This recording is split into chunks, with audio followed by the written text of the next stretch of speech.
नमस्कार प्रणाम। चलिए आज की ताज़ा खबर में स्वागत है। अगर आपने अभी तक हमारे चैनल को सब्सक्राइब नहीं किए हैं तो सब्सक्राइब कर लीजिए रोज़ाना अपडेट पाने के लिए। चलिए आज की ताज़ा खबर शुरू करते हैं। झारखंड से निकलकर बहुत बड़ी खबर। जैसा कि आप सब लोग जान रहे हैं, पिछले दिन मुख्यमंत्री द्वारा खतियान 1932 को घोषित किया गया। तो बड़ी आबादी के पास 1932 का खतियान नहीं, सांसद विधायक हो जाएंगे गैर सरकारी। बहुत बड़ा बवाल। झारखंड में 1932 का खतियान लागू होने के बाद हेमंत सोरेन के कैबिनेट के कई मंत्री और विधायक बाहरी हो जाएंगे।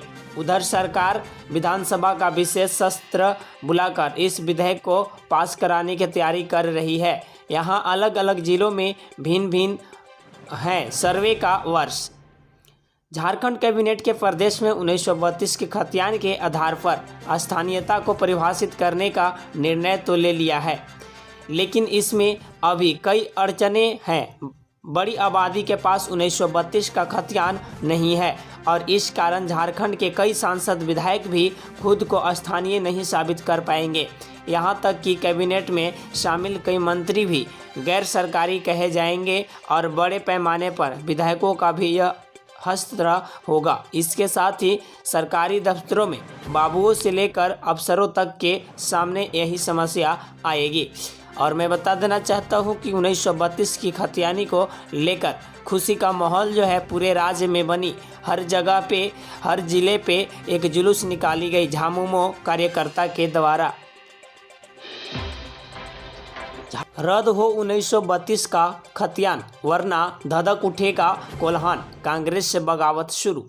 झारखंड के पूर्व मंत्री मुख्यमंत्री नेता मधु कोड़ा व सांसद गीता कोड़ा ने 1932 के खतियान का विरोध किया है। कहा है कि इससे आधार बनाने से लाखों लोग स्थानीय होने से वंचित हो जाएंगे। आज़ादी पूर्व कराए गए सर्वे को तरजीह देना गलत है। झारखंड के पूर्व मुख्यमंत्री मधु कोड़ा ने झारखंड में 1932 के खतियान के आधार पर ही स्थानीयता को परिभाषित करने के फैसले पर पुनर्विचार करने का आग्रह किया है। चेतावनी भरे लहजे में कहा कि ऐसा नहीं होने पर पूरा कोल्हान जल उठेगा। उन्होंने कहा है कि राज्य सरकार को विभिन्न जिलों में अंतिम सर्वे के आधार पर ही स्थानीयता को परिभाषित करने की कोशिश करनी चाहिए। कोल्हान प्रमंडल की चर्चा करते हुए कहा कि क्षेत्र के तीनों जिलों यानी पूर्वी सिंहभूम, पश्चिमी सिंहभूम और सरायकेला सरसावा में अंतिम सर्वे 1964, 1965 और 1970 में किया गया है। अगर इन जिलों में 1932 के खतियान को आधार बनाया गया तो 45 से 50 लाख लोग रिफ्यूज की तरह रहने को बाध्य हो जाएंगे। वहीं पर विपक्षी नेता की ओर से बहुत बड़ा बयान आना शुरू हो चुका है। झारखंड के डीजीपी की पुलिस अफसरों को चेतावनी, तुरंत सुधर जाइए वरना खैर नहीं। कई वारदातों के बाद झारखंड पुलिस की कार्यशैली पर इन दिनों सवाल उठने लगे हैं। ऐसे में डीजीपी नीरज सिन्हा की सख्ती के बाद सभी डीआईजी लंबित मामलों के कारण और अनुसंधान की प्रगति की जानकारी लेने में जुट गए हैं। बेवजह मामले लटकाने वाले पुलिस अफसर चिन्हित किए जाएंगे। डीजीपी नीरज सिन्हा के आदेश के बाद सभी डीआईजी लंबित मामलों के कारण व अनुसंधान की प्रगति की जानकारी लेने में जुटे हुए हैं। बुधवार को ही रांची के एसएसपी किशोर कौशल ने पुदांग के थानेदार अरविंद सिंह को इसलिए निलंबित कर दिया कि उन्होंने 1 साल तक ठगी के एक मामले में आवेदन को दबाए रखा। प्राथमिकी दर्ज नहीं करने, आवेदन दबाए रखने का यह कोई नई बात नहीं है। बिहार से निकलकर बहुत बड़ी खबर। गोलीकांड का एक संदिग्ध रांची भागने के क्रम में जमुई से गिरफ्तार, अन्य 3 भी धराए। बिहार के बेगूसराय में सड़कों पर गोलीबारी करने के मामले में एक आरोपित को जमुई के झाझा स्टेशन से रांची भागने के क्रम में गिरफ्तार किया गया है। बताया जा रहा है कि कांड के अन्य 3 आरोपित भी पकड़े जा चुके हैं। बीते मंगलवार की शाम बेगूसराय से पटना तक लोगों में गोलीबारी कर 1 की हत्या तथा 10 को घायल कर जबाही मचा देने वाले सभी आरोपित पकड़े जा चुके हैं। उनमें एक बेगूसराय के बिहट का केशव कुमार उर्फ नागा जमुई के झाझा स्टेशन से मौर्या एक्सप्रेस ट्रेन से रांची भागने की फिराक में पुलिस के हत्थे चढ़ा। सूत्रों के अनुसार उसने कांड में सलीमतता स्वीकार कर ली है। उसे गोलीकांड के अन्य आरोपित सुमित, युवराज व अर्जुन की निशानदेही पर पकड़ा गया। हालांकि पुलिस ने अभी तक इसकी आधिकारिक पुष्टि नहीं की है। किडनी ट्रांसप्लांट को बेटी रोहिणी के पास सिंगापुर जाएंगे लालू। पासपोर्ट के लिए आज कोर्ट के फैसले पर नजर। बिहार के साथ देश की राजनीति पर नजर बनाए हुए लालू को किडनी ट्रांसप्लांट कराने सिंगापुर जाना है। उन्होंने पासपोर्ट रिलीज के लिए सीबीआई की विशेष अदालत में याचिका दाखिल की है। इस पर शुक्रवार को सुनवाई होनी है।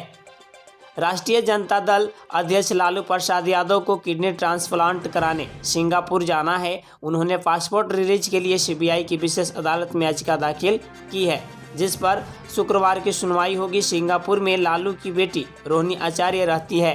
लालू उसके पास रहकर इलाज कराएंगे। बिहार में मोबाइल चोर को मिली ऐसी सजा कि कांप जाएगी रूह। ट्रेन की खिड़की से मांगता रहा जान के भीख। बिहार में मोबाइल चोर को ऐसी सजा दी गई है कि रूह कांप जाएगी। रंगे हाथे पकड़ने के बाद चोर को चलती ट्रेन की खिड़की से लटका दिया गया। करीब 15 किलोमीटर तक वह जान की भीख मांगता रहा। रेलवे स्टेशन पर मोबाइल चोर की संख्या बढ़ती जा रही है। चलती ट्रेन की खिड़की व दरवाजे पर फोनों से बात करते हुए यात्रियों को चोर आए दिन अपना शिकार बना लेते हैं।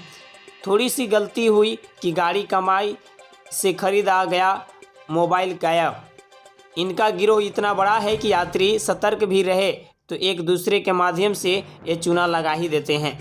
बिहार में कई बार ऐसे मामले सामने आए हैं जब चोर पकड़े गए और उनकी जमकर पिटाई हुई। बेगूसराय में एक मोबाइल चोर को ऐसी सजा दी गई कि रूह कांप जाएगी। सातिर को यात्रियों ने रंगे हाथ पकड़ लिया और चलती ट्रेन की खिड़की से लटका दिया। करीब 15 किलोमीटर तक चोर जान की भीख मांगता रहा। बाद में आरोपित को जीआरपी को सौंप दिया गया। घटना का वीडियो इंटरनेट पर वायरल हुआ है। मोबाइल चोर साहेबपुर कमाल थाना क्षेत्र के नया टोला निवासी पंकज कुमार है। 6 वर्ष पहले मुंगेर में भी बदमाशों ने 5 किलोमीटर तक दनादन चलाई थी गोलियां। बेगूसराय घटना के बाद होने लगी चर्चा। बिहार में बेगूसराय में हुए फायरिंग की घटना के बाद मुंगेर की भी चर्चा होने लगी है। मुंगेर में 6 साल पहले भगत सिंह चौक, 1 नंबर ट्रैफिक कोतवाली अस्पताल रोड सहित अन्य इलाकों में गोलियां दागते भागते थे बदमाश। बेगूसराय की तरह ही 6 वर्ष पहले 2016 में मुंगेर में भी घटना हुई थी। अंतर सिर्फ इतना था कि बदमाशों की गोली का कोई शिकार नहीं बने थे। 3 बाइक पर सवार 6 बदमाश कुख्यात सूरज शाह उर्फ झरकहवा की हत्या करने के बाद मुंगेर शहर के कई चौक चौराहे पर गोलियां चलाते हुए फरार हुए थे। दरअसल फैलाने के उद्देश्य से गोलियां चलाई थी। घटना सुबह हुई थी। लगभग 5 किलोमीटर तक गोलियां दागते हुए बदमाशों निकले थे। अंधाधुंध गोलियां चलाकर बदमाशों ने पुलिस को खुली चुनौती दी थी। इस घटना ने पुलिस प्रशासन को कटघरे में कड़ी हुई थी। पटना स्थित मुख्यालय और सरकार तक मामला पहुंचा था। पुलिस ने त्वरित कार्रवाई करते हुए हत्यारों की गिरफ्तारी किया था। डिप्टी सीएम तेजस्वी यादव की हियादत का नहीं दिखा असर। ड्यूटी से गायब मिले 700 डॉक्टर। पिछले दिनों बिहार के स्वास्थ्य मंत्री तेजस्वी यादव पटना में रात में अचानक पीएमसीएच समेत अन्य अस्पतालों का निरीक्षण करने गए निर्देश दिए थे। उसके बाद भी स्वास्थ्य विभाग द्वारा बीते 4 दिनों में कराए गए अस्पताल निरीक्षण में 1-2 नहीं 705 डॉक्टर ड्यूटी से गायब मिले। प्रदेश के उप मुख्यमंत्री सह स्वास्थ्य मंत्री तेजस्वी यादव सरकारी अस्पतालों में स्वास्थ्य व्यवस्था को चुस्त दुरुस्त करने की मुहिम में जुटे हैं, लेकिन उनके निर्देश और अस्पतालों के औचक निरीक्षण के बाद ही भी हालात में सुधार होता नहीं दिख रहा। आलम यह है कि स्वास्थ्य विभाग द्वारा बीते 4 दिनों में कराए गए अस्पताल निरीक्षण में 1-2 नहीं 705 डॉक्टर ड्यूटी से गायब मिले। स्वास्थ्य विभाग ने बाकायदा इन डॉक्टरों के नाम और निबंधन संख्या जारी की है। साथ ही मरीजों की सेवा को लापरवाही में लेने वाले डॉक्टरों को कारण बताओ नोटिस जारी किया। सीएम हेमंत ने गुरुजी शिबू सोरेन से लिया आशीर्वाद। राज्यपाल रमेश बैस से भी की मुलाकात। झारखंड कैबिनेट से 1932 के खतियान का प्रस्ताव पारित होने पर सीएम हेमंत सोरेन ने अपने पिता गुरुजी शिबू सोरेन से आशीर्वाद लिया। वहीं राज्यपाल रमेश बैस से मुलाकात की। बता दें कि सीएम ने राज्यपाल को पत्र लिखकर निर्वाचन आयोग के मंतव्य की जानकारी जल्द देने की अपील की। रांची के मोहरबादी स्थित आवास में अपने पिता पूर्व मुख्यमंत्री एवं वर्तमान राज्यसभा सांसद दिशोम गुरुजी सोरेन से मुलाकात की। मुख्यमंत्री ने उन्हें 14 सितंबर 2022 को संपन्न हुई मंत्रिपरिषद की बैठक में 1932 खतियान आधारित झारखंड का स्थानीय निवासी की परिभाषा एवं पहचान के लिए विधेयक 2022 के गठन की स्वीकृति दिए जाने एवं अन्य बड़े निर्णयों के संबंध में अवगत कराया।